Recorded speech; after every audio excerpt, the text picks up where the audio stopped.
नमस्ते, मैं मंजू कुमारी आज आप लोगों को संचयन भाग 1 क्लास 9 का पाठ दिए जल उठे का मैं क्वेश्चन आंसर पढ़ाने जा रही हूँ।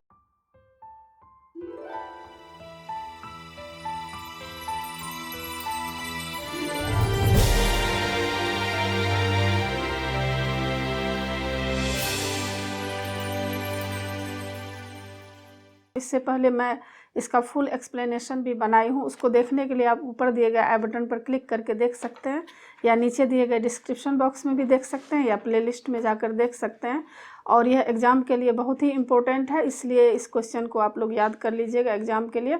तो पहला क्वेश्चन है, किस कारण से प्रेरित हो स्थानीय कलेक्टर ने पटेल को गिरफ्तार करने का आदेश दिया?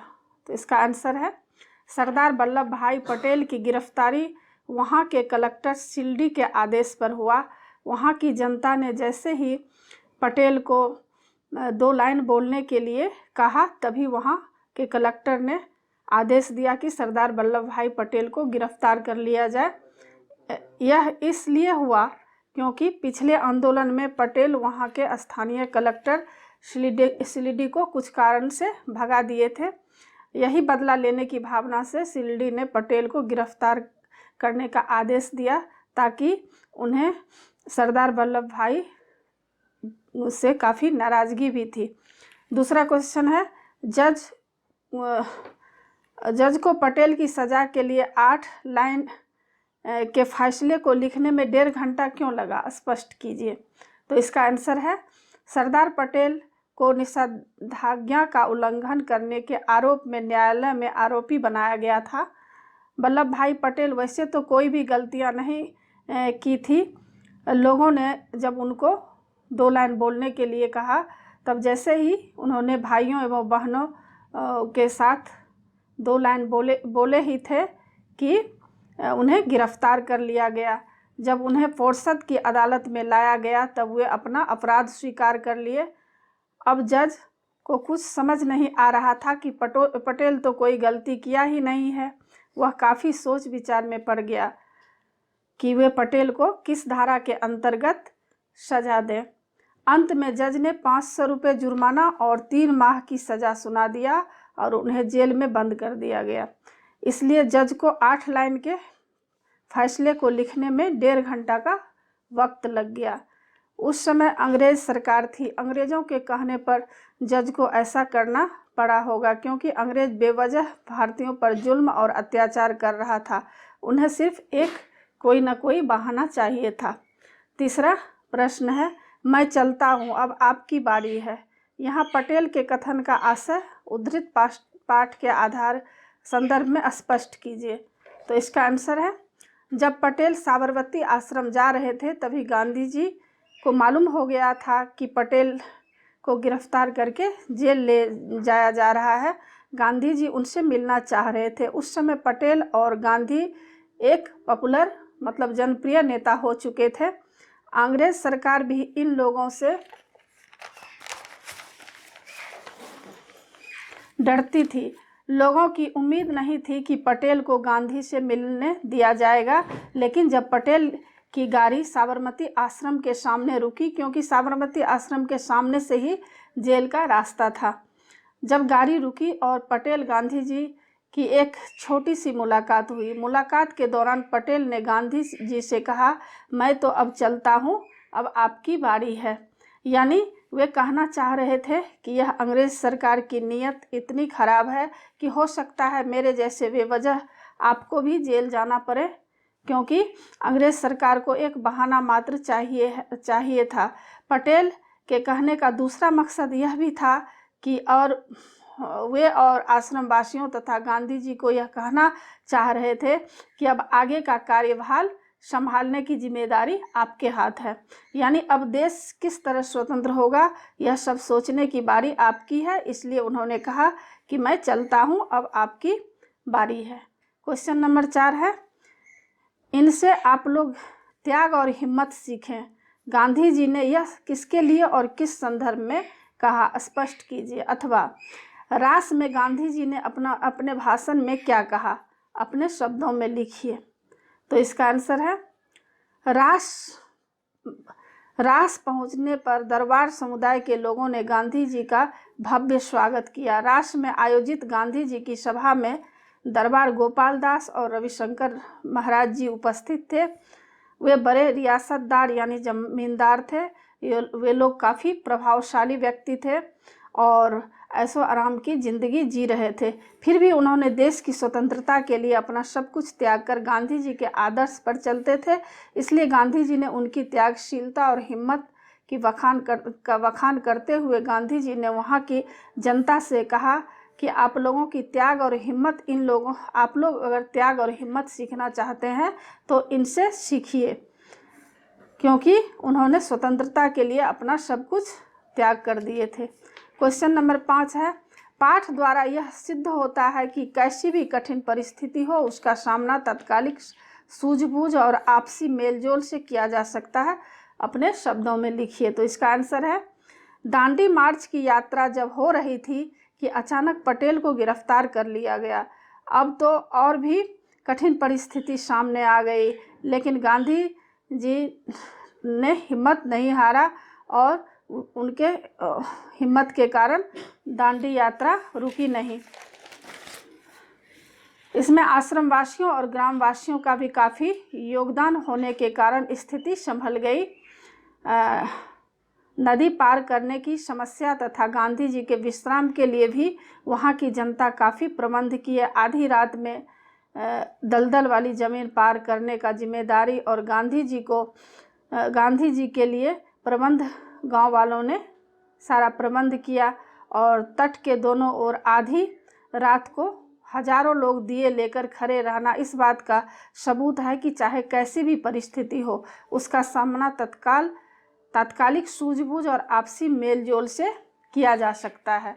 क्वेश्चन नंबर 6 है, महिसागर नदी के दोनों किनारों पर कैसा दृश्य उपस्थित था, अपने शब्दों में वर्णन कीजिए। तो इसका आंसर है, महिसागर नदी के दोनों किनारों पर अभूतपूर्ण उत्साह था और दोनों तरफ ऐसा लग रहा था कि जैसे मेला के जैसा दृश्य उपस्थित हो गया था। हजारों लोग अपने हाथों में दिए लेकर खड़े थे। सत्याग्रहियों का समूह नाव पर सवार था। नाव पर चढ़ने से पहले गांधी जी तथा सत्याग्रही घुटनों पानी में चलकर आए थे। नदी के दूसरे तट पर भी यही उत्साहमय दृश्य था। हजारों की भीड़ महात्मा गांधी, सरदार वल्लभ भाई पटेल और जवाहरलाल नेहरू की जय के नारे लगा रही थी। ऐसा लगता था मानो रात में भी मेला लगा हुआ था। उनके लगाए गए नारों की आवाज़ दोनों तटों पर गूंज रहा था।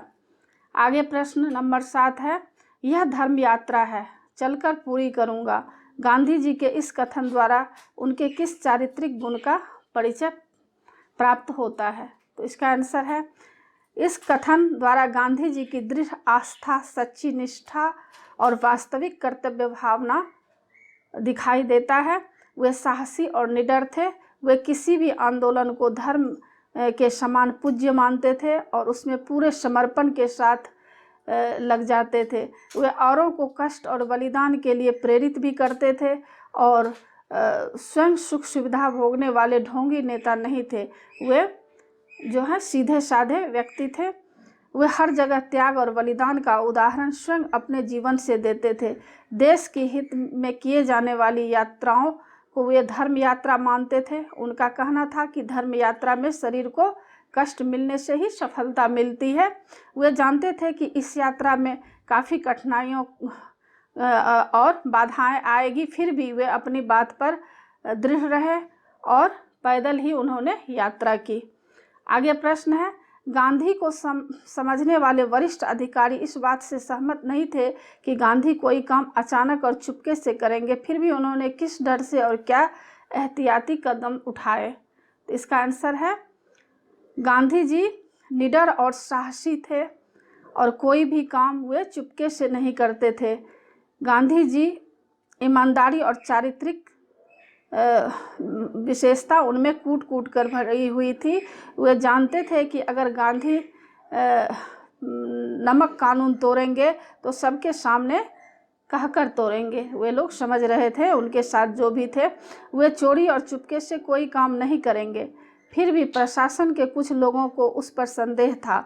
दूसरे, उनके मन में आशंका थी कि गांधी जी के न चाहते हुए भी कानून का उल्लंघन हो गया तो व्यर्थ में संकट खड़ा हो जाएगा।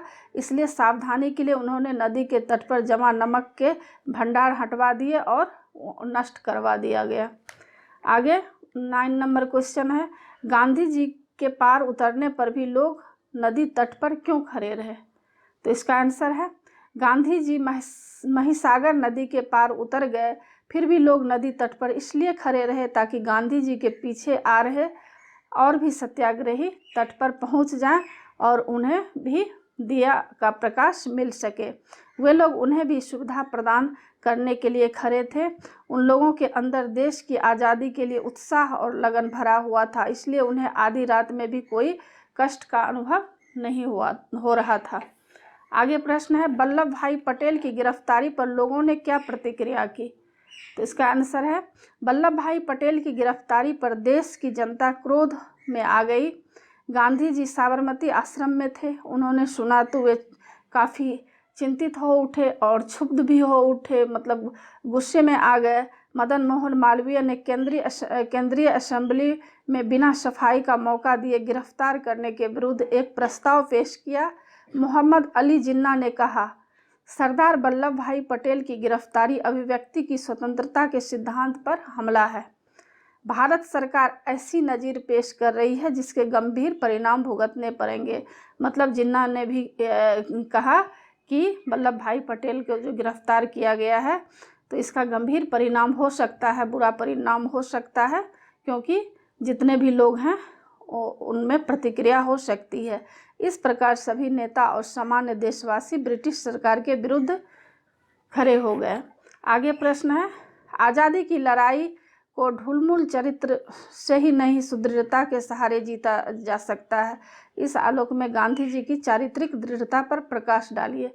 तो इसका आंसर है, आज़ादी की लड़ाई सरल कार्य नहीं है, इसके लिए अपना जीवन बलिदान करना पड़ सकता है, इससे भी अधिक यातनाएं सहनी पड़ सकती है, कष्ट उठाना पड़ सकता है। महात्मा गांधी ने संघर्ष करते हुए ऐसी ही दृढ़ता का परिचय दिया। गांधी जी का चरित्र अत्यंत उच्च और सुदृढ़ था, वे देश के लिए पूरी तरह समर्पित थे। उनके निर्णय बड़े स्पष्ट तथा सुलझे हुए थे, वे आने वाली हर कठिन परिस्थिति के लिए हमेशा तैयार रहते थे। वे न तो स्वयं को कष्टों से बचाने का प्रयत्न करते थे और न दूसरे को डवाडोल होने देते थे। उन्होंने स्वयं अपना जीवन देश के लिए अर्पित किया, जेल में जाना स्वीकार किया। तभी उन्होंने देशवासियों से कहा वे अंग्रेज सरकार की नौकरी त्याग दें। जो लोग नौकरी से चिपके हुए थे उन्हें कहा कि वे गंदगी से चिपकी मक्खी की तरह क्यों लालची बने हुए हैं। आगे प्रश्न है, सरदार पटेल ने भी अपने कार्य से दिखा दिया कि आज़ादी संघर्ष, जन आंदोलन और त्याग से मिलती है, पर प्रमाणित कीजिए। तो इसका आंसर है, सरदार वल्लभ भाई पटेल त्यागी, बलिदानी और साहसी देशभक्त थे। वे दांडी यात्रा को सफल बनाने में गुजरात के गांव-गांव में घूम रहे थे। रास नामक स्थान पर उन्होंने कार्यकर्ताओं के आग्रह पर छोटा सा भाषण दिया। उनके भाषण में चिंगारी के समान प्रभाव था। उनका पहला वाक्य था, भाइयों और बहनों, क्या आप सत्याग्रह के लिए तैयार हैं? इस वाक्य से पटेल के उत्साह, समर्पण और बलिदान का भाव का इसमें परिचय मिलता है। वल्लभ भाई का रोब पुलिस वालों पर भी चलता था, इसलिए जब गांधी जी उनसे मिलने सड़क पर आए तो वे उनसे मिल सके। उन्होंने गांधी जी से कहा, मैं चलता हूँ, अब आपकी बारी है। इस देशभक्त के चेहरे पर कोई शिकन नहीं थी, कोई पछतावा नहीं था, न स्वयं को बचाने की कोशिश थी। वे सचमुच देश की ज्वाला में होम होने वाले पतंग थे। आगे प्रश्न है, देशवासी देश हित में अपनी जान तक झोंकते हैं जब उन्हें बलिदानी और सच्चे नेताओं का नेतृत्व मिल जाए। दिए जल उठे पाठ के आधार पर स्पष्ट कीजिए। तो इसका आंसर है, दिए जल उठे पाठ में जन आंदोलन का ज्वार सा दिखाई देता है। यह जोश खरोश तभी उमड़ता है जब उनके सामने अपना उदाहरण प्रस्तुत करने वाले जुझारू नेता हों। गांधी के त्याग, बलिदान और संघर्ष को देखकर लोगों के लिए महिसागर को पार करना भी आसान हो गया। सरदार पटेल के सच्चे नेतृत्व को देखकर लोग अपनी जान लड़ाने के लिए तैयार हो गए। यदि एक नेता पकड़ा जाता तो अन्य अनेक नेता वहां तैयार खड़े थे। आगे प्रश्न है, आज़ादी के दीवानों का संघर्षमय जीवन हम भारतीयों के लिए एक विरासत क्यों है? दिए जल उठे पाठ के आधार पर समझाकर लिखिए। तो इसका आंसर है, भारत को आज़ादी संघर्षों से मिली है। सरदार वल्लभ भाई पटेल, गांधी जैसे महापुरुष आज़ादी के दीवानों में अग्रणी नेता थे।